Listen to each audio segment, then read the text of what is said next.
Il ne suffit pas d'aimer quelqu'un pour en faire un partenaire de vie. Faites très attention. L'amour seul, très souvent, ne suffit pas. On peut aimer n'importe quoi. On peut aimer un imbécile et en faire l'amour de sa vie. Parce qu'on a aimé son sourire, on a aimé son charme. On peut aimer une folle, une malade cérébrale, sans le savoir. Parce qu'elle paraît pimpante, attirante. L'amour ne réfléchit pas. L'amour n'a pas de cerveau. Voilà pourquoi on dit l'amour n'a pas Dieu, n'est-ce pas? L'amour est aveugle. L'amour est aveugle. Avec tout le respect que j'ai pour ceux qui ont des difficultés de vision, comment pouvez-vous vous lancer dans une histoire aveugle? Ça ne semble pas très intelligent, n'est-ce pas? Aimer, c'est bien. C'est noble d'aimer les gens. Il faut aimer tout le monde. C'est très bien d'aimer les gens. Mais aimer ne suffit pas quand il s'agit d'un engagement sérieux pour le reste de sa vie. Beaucoup de personnes aujourd'hui souffrent parce que leur choix de vie, leur choix de partenaire a été basé sur l'amour seulement. L'amour est un grand trompeur. L'amour est très volatile. L'amour n'est pas permanent. Détrompez-vous. Regardez votre ex. Non, pas celui-là, le troisième. Qu'est-ce que vous en pensez aujourd'hui? À vomir, n'est-ce pas? Peut-être pas à vomir. Mais qu'est-ce que vous en pensez, honnêtement? L'amour n'est pas stable. Ce que vous croyez ressentir aujourd'hui, demain, pourrait vous paraître comme la plus grosse saleté de la vie. Alors faites très attention. Quand vous rencontrez un homme dans votre vie, ne vous dites pas « Ah, je l'aime ». Estimez que vous êtes en train de rencontrer le probable père de vos enfants. Malheureusement, beaucoup de personnes regardent son attitude, son élégance. « Oh, il parle bien. Mon Dieu, tu as vu ses tendances. » Mettons ainsi de côté la vraie réalité, sa vraie identité, ses valeurs, ses idées, ses ambitions. On fait semblant de ne pas entendre. Très souvent, on vous donne des signes annonciateurs dès le départ, mais on fait semblant, parce qu'on ne peut pas s'empêcher d'accepter ce qui est devant soi. Si vous êtes une femme et qu'aujourd'hui vous êtes incapable de parler à votre homme, le père de votre enfant, pour telle ou telle raison, enfin parce que vous ne vous comprenez pas, c'est fini entre vous. Arrêtez de dire que c'était un menteur, un voleur, un pervers narcissique, un manipulateur. Assumez votre situation. C'est vous qui avez gaffé. Vous avez mal joué. C'est très facile de dire, voilà, c'était lui, hein, de blâmer l'autre côté. Vous avez peut-être raison, il était peut-être un pervers narcissique, un menteur, un manipulateur, un trompeur, et tout ce que vous voulez. Mais assumez votre part. Posez-vous la question de savoir, comment est-ce que j'ai pu me faire avoir une fois de plus? Ça, c'est la question qu'il faut se poser. Et beaucoup de gens vous diront, ah, il y a des hommes qui jouent très bien leur jeu, d'accord. Mais il n'y a pas de crime parfait, ça n'existe pas. Sinon, la justice serait inutile. On laisse toujours des traces. Quand une personne vient vers vous avec des intentions, sa vraie identité le réclame quelque part, dans des très petites choses que très souvent nous choisissons. Vous les femmes, généralement, choisissez de ne pas prendre au sérieux. Il n'y a pas que les hommes qui sont fous. Il y a des femmes qui sont folles aussi. Des femmes pour lesquelles il faut porter une cuirasse de protection pour éviter un drame total et perpétuel dans sa vie. Aujourd'hui, je voudrais tirer attention. Vous avez des enfants ensemble et ça n'a pas marché entre vous. Quand vous choisissez quelqu'un dans la vie, on ne choisit pas une personne avec qui on passera le reste de sa vie.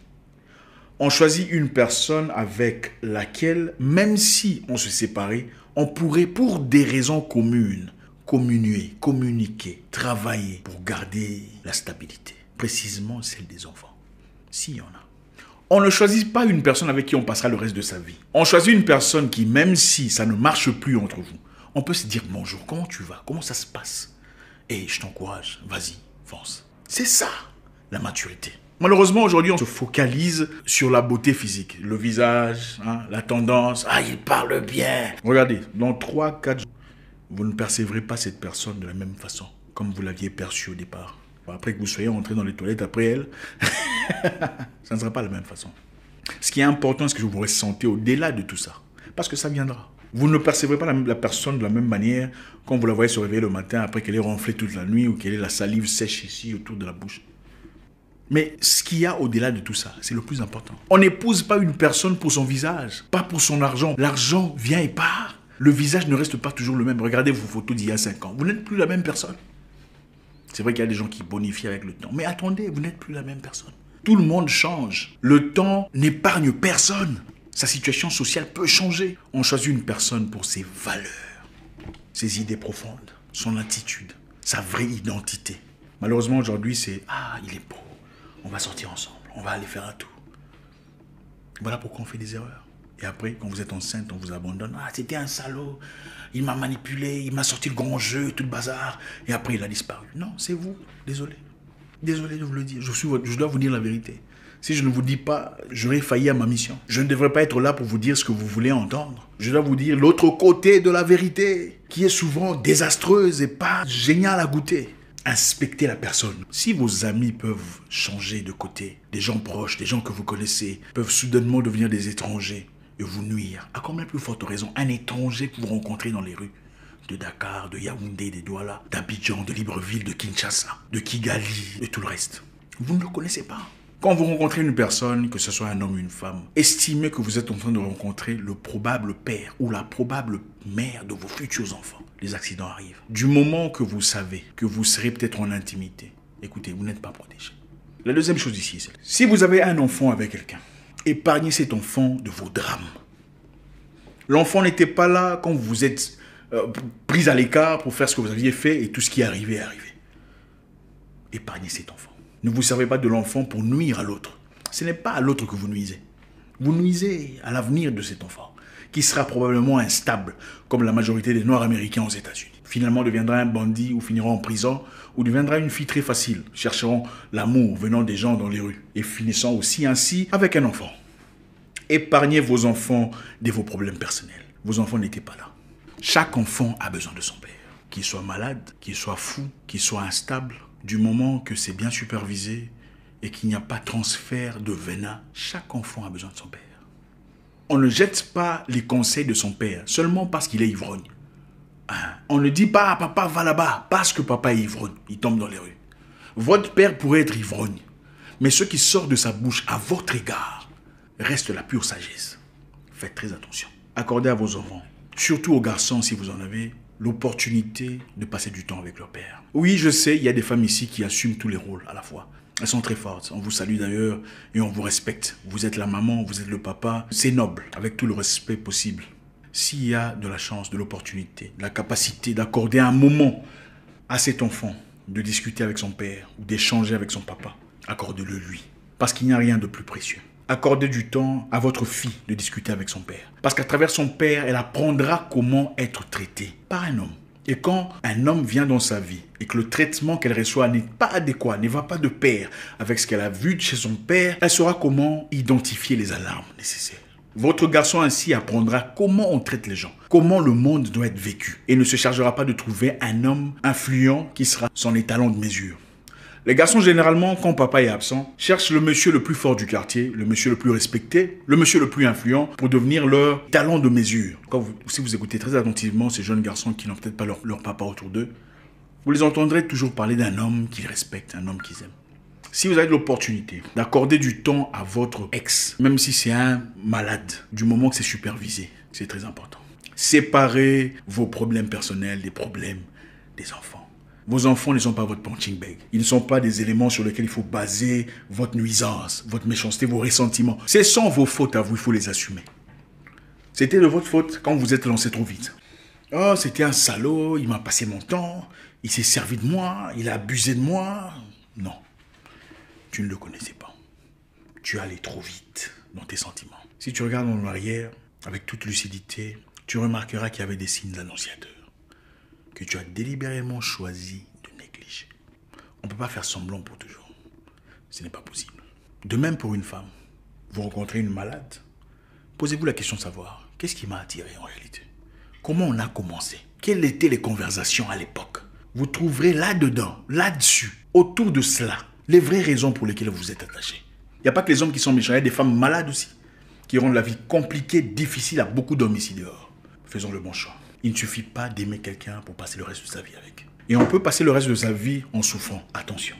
Pour passer une vie bien, il faut avoir une personne compatible. C'est-à-dire une personne qui vous comprend, une personne qui vous complète, une personne qui vous ajoute de choses que vous n'avez pas. Une personne qui perçoit les erreurs que vous ne percevez peut-être pas. Une personne qui corrige quelquefois ce que vous avez loupé. C'est une personne qui vient rajouter dans votre vie, pas seulement tirer. La beauté éphémère. Demain, l'odeur de la bouche ou de la toilette peut vous faire fuir. Mais ce n'est pas l'amour qui vous ramène. C'est plus que ça. Écoutez, les gens les plus moches de la vie sont très souvent mariés, hein, très stables dans leur foyer. Aucun problème. Oui. Pourquoi? Parce que la beauté n'est pas ce qu'on voit toujours dans le visage ou ouvertement. La beauté est beaucoup plus profonde que ça. Je ne sais pas si ça vous est arrivé, certainement. Vous sortez avec une personne qui ne paraît pas tout à fait votre style de personne. Mais avec le temps, progressivement, vous commencez vraiment à l'aimer. Vous commencez vraiment à sentir, waouh, mais c'est génial cette personne. Pourquoi? Aucune personne n'est vilaine. Quand vous la connaissez, il n'y a plus de vilain. Ça n'existe pas. Le problème que les gens veulent, c'est qu'ils frappent à l'heure, immédiatement. Voilà pourquoi on ne filtre plus correctement ce qui doit être filtré. Écoutez, on ne se met pas avec quelqu'un pour aujourd'hui. On se met avec quelqu'un pour demain. C'est-à-dire, demain, si on se prend la tête sérieusement, est-ce qu'on peut communiquer? Si on se prend la tête sérieusement, est-ce qu'on peut être là pour essayer d'ajuster ou de trouver des solutions quand ça nous regarde nous deux? On se met avec quelqu'un qui, l'entente, surplombe sur l'ego. Parce qu'il y a des gens qui vous laisseront mourir par ego. C'est-à-dire, quelque chose de mal vous arrive, ils ne vous diront pas à cause de leur ego. Ça, ce n'est pas l'amour. L'amour, le sérieux, le mariage inclut aussi la maturité. Donc l'amour seul ne suffit pas.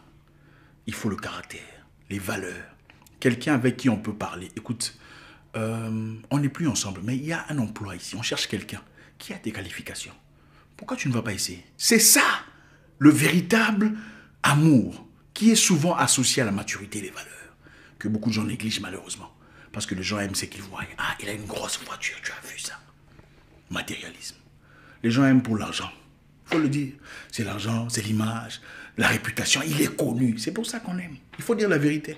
Les gens n'aiment pas les valeurs. Les gens aiment ce qui brille. Est-ce qu'il va m'offrir un iPhone? Ah, lui aussi, qu'est-ce qu'il fait dans la vie? C'est ça le problème. Il ne suffit pas de ce qu'il fait dans la vie, ce n'est pas votre problème. Votre problème, c'est comment il va vous traiter quand vous aurez des problèmes. C'est là que se situe la vraie réalité. Comment te traitera-t-il quand vous aurez des problèmes? Pour connaître la vraie réalité, la vraie identité d'une personne, regardez comment il vous traite quand ça ne marche pas entre vous. Tout le monde peut vous traiter comme un roi ou comme une reine quand tout va bien. Même le serpent traite bien ses enfants. Vous voulez vraiment connaître quelqu'un, regardez comment il vous traite quand vous n'êtes pas en bonne communication. C'est là où il y a la vérité.